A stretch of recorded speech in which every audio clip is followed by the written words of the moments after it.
Hello guys, today I will show you how you can add your email to Clubhouse and how to verify it. Okay, let's get going.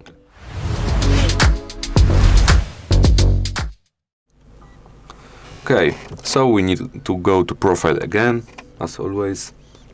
You go to settings, you pause here, we click here, and you will have email here, as you can see. We click it, we write our email address here. I will paste it here. Okay, verify, check your email. I will check it, and we will see you there. Okay, this is how it looks, how this verification email works. I verify my email, open with, okay, this one. We'll see how it looks. Okay, thank you, we have verified your email. Okay, let's go back to Clubhouse. Okay, my email should be verified. I will click it again.